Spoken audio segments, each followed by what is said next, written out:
എസ്തർ 19 അധ്യായം 1 മുതൽ 32 വരെയുള്ള വാക്യങ്ങൾ. യഹൂദരുടെ പ്രതികാരം.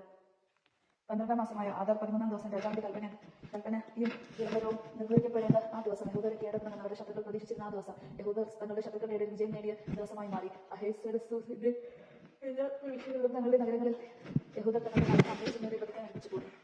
അവർക്കെതിരെ നിലകൊള്ളാൻ കഴിഞ്ഞില്ല, കാരണം അവരെക്കുറിച്ചുള്ള ഭയം അത്ര കണ്ട് എല്ലാ ജനതകളെയും ബാധിച്ചിരുന്നു. പ്രവിശ്യയിലെ എല്ലാ പ്രമുഖന്മാരും ദേശാധിപത്യ നാടുവഴികളും രാജസേവകന്മാരും യഹൂദരെ സഹായിച്ചു, കാരണം അവർ മെർദോക്കായെ ഭയന്നു. മെർദോക്കായി രാജാവിന്റെ ഭവനത്തിൽ ഉന്നതനായിരുന്നു. അവന്റെ കീർത്തി സകല പ്രവിശ്യകളിലും വ്യാപിച്ചു. അങ്ങനെ മെർദോക്കായി കൂടുതൽ ശക്തനായി തീർന്നു. യഹൂദർ തന്റെ സകല ശത്രുക്കളെയും വാൾനിരയാക്കി നശിപ്പിച്ചു. തങ്ങളെ വെറുക്കുന്നവരോട് ഇഷ്ടമുള്ളതെല്ലാം അവർക്ക് ചെയ്തു. തലസ്ഥാനമായ സൂസായിൽ മാത്രം യഹൂദർ 500 പേരെ വധിച്ചു. പാർഷ,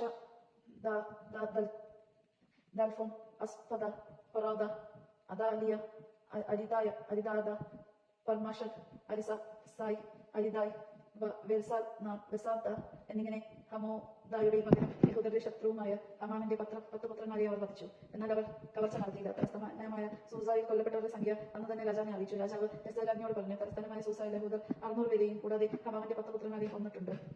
അപ്പോൾ രാജാവിന്റെ മറ്റു പ്രവിശ്യകളിൽ അവർ എന്തുതന്നെ ചെയ്തിരിക്കുകയില്ല.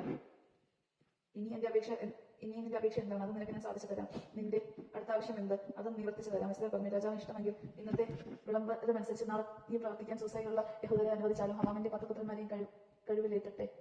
അങ്ങനെ ചെയ്യുന്നത് രാജാവ് കൽപ്പന നൽകി. സൂസായിൽ ഒരു വിളംബരം പുറപ്പെടുവിക്കുകയും ഹമാമിന്റെ 10 പുത്രന്മാരെയും തൂക്കിലിടുകയും ചെയ്തു. സൂസായിലുള്ള യഹൂദർ ആദാർ മാസം 14 ദിവസം ഒരുമിച്ച് കൂടി സൂസായിലെ 300 പേരെ വധിച്ചു. കവർച്ചയൊന്നും നടത്തിയില്ല. രാജാവിന്റെ പ്രവിശ്യയിലുണ്ടായിരുന്ന യഹൂദരും തങ്ങളുടെ ജീവനെ രക്ഷിക്കാൻ ഒന്നിച്ചുകൂടി. ശത്രുഭീഷണിയിൽ നിന്ന് അവർ വിമോചനം നേടി. തങ്ങളെ വെറുത്തിരുന്ന 70,000 പേരെ അവർ കൊന്നു. പക്ഷെ അവർ കവർച്ച നടത്തിയില്ല.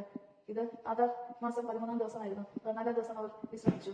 അത് ഉത്സവത്തിന്റെയും സന്തോഷത്തിന്റെയും ദിനമായിരുന്നു. എന്നാൽ സൂസായിലെ യഹൂദർ 13, 14 ദിവസങ്ങളിൽ ഒന്നിച്ചുകൂടുകയും 15 ദിവസം വിശ്രമിച്ചുകൊണ്ട് അത് വിരുന്നിന്റെയും സന്തോഷത്തിന്റെയും ദിനമാക്കുകയും ചെയ്തു. ഇതുകൊണ്ടാണ് ചെറിയ പട്ടണങ്ങളിൽ വസിക്കുന്ന ഗ്രാമീണരായ യഹൂദർ ആദാർ മാസം 14 ദിവസം സന്തോഷത്തിന്റെയും വിരുന്നിന്റെയും വിശ്രമത്തിന്റെയും സമ്മാനങ്ങൾ പരസ്പരം കൈമാറുന്നതിന്റെ ദിനമായി ആചരിക്കുന്നത്. പൂരീം തിരുനാൾ. ഇതെല്ലാം രേഖപ്പെടുത്തി. അഹസ്വേരോസ് രാജാവിന്റെ സകല പ്രവിശ്യകളിലേക്കുള്ള സമീപസ്ഥലം വിദൂരസ്ഥമായ സകലർക്കും യഹൂദർക്കും എല്ലാ വർഷം ആദാർ മാസം 14-15 ദിവസങ്ങൾ ശത്രുക്കളിൽ നിന്നുള്ള മോചനത്തിന്റെ ദിനങ്ങളായും ആ മാസം ദുഃഖ സന്തോഷമായും വിലാപം വിശ്രമമായും തീർന്ന മാസമായി ആചരിക്കണമെന്ന് അവൻ എഴുതി. വിരുന്നിന്റെയും സന്തോഷത്തിന്റെയും ദിനങ്ങളായി പരസ്പരം സമ്മാനങ്ങളും ദരിദ്രർക്ക് ദാനങ്ങളും കൊടുക്കുന്ന ദിനങ്ങളായി അത് ആചരിക്കപ്പെടുമെന്നും അവൻ എഴുതി. അങ്ങനെ തങ്ങൾ ആരംഭിച്ചതുപോലെയും മെർദോക്ക എഴുതിയതുപോലെ യഹൂദർ ആചരിച്ചു തുടങ്ങി. കാരണം അഗാഗന്യം ഹമോദയുടെ മകനും സകല യഹൂദരുടെ ശത്രുവുമായ ഹമാൻ യഹൂദരെ നശിപ്പിക്കാൻ ഗൂഢാലോചന നടത്തുകയും അവരെ തകർത്ത് ഇല്ലാതാക്കാൻ പൂർ അഥവാ നറുക്ക് ഇടുകയും ചെയ്തിരുന്നു. എന്നാൽ എസ്തേർ രാജസന്നിധിയിൽ എത്തിയപ്പോൾ യഹൂദർക്കെതിരെ ഉണ്ടാക്കിയ അവന്റെ ദുഷ്ടമായ ഉപായം അവന്റെ തലയിൽ തന്നെ പതിക്കുന്നതിനും അവനെയും അവന്റെ മക്കളെയും കഴിവിലേറ്റുന്നതിനും വേണ്ടി രാജാവ് കൽപ്പന എഴുതി കൊടുത്തു. ആകയാൽ പൂർ എന്ന പേരിൽ നിന്ന് അവർ ഈ ദിവസങ്ങളിൽ പൂരീം എന്ന് വിളിച്ചു.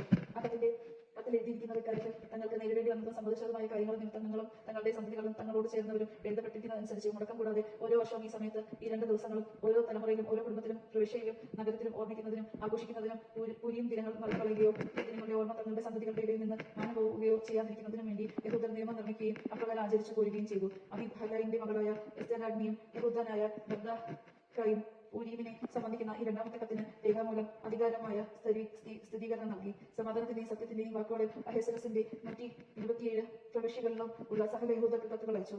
പൂരീമിന്റെ ഈ ദിനങ്ങൾ നിശ്ചയിച്ച കാലങ്ങളിൽ യഹൂദനായ മെർദോക്കായും എസ്തേർ രാജ്ഞിയും യഹൂദരോട് ആജ്ഞാപിച്ചതുപോലെ യഹൂദർ തന്നെ തങ്ങളുടെ സന്തതികൾക്കും വേണ്ടി ഉപവാസത്തെയും വിലാപത്തെയും കുറിച്ച് തീരുമാനിച്ചതും പോലെയും ആചരിക്കുന്നതിന് വേണ്ടിയായിരുന്നു അത്. എസ്തേർ രാജ്ഞിയുടെ കൽപ്പന പൂരീമിന്റെ ഈ ആചാരങ്ങൾ ക്രമീകരിക്കുകയും അവ രേഖപ്പെടുത്തുകയും ചെയ്തു. ദൈവജനമാണ് കേട്ടത്. അത് വ്യത്യസ്തം.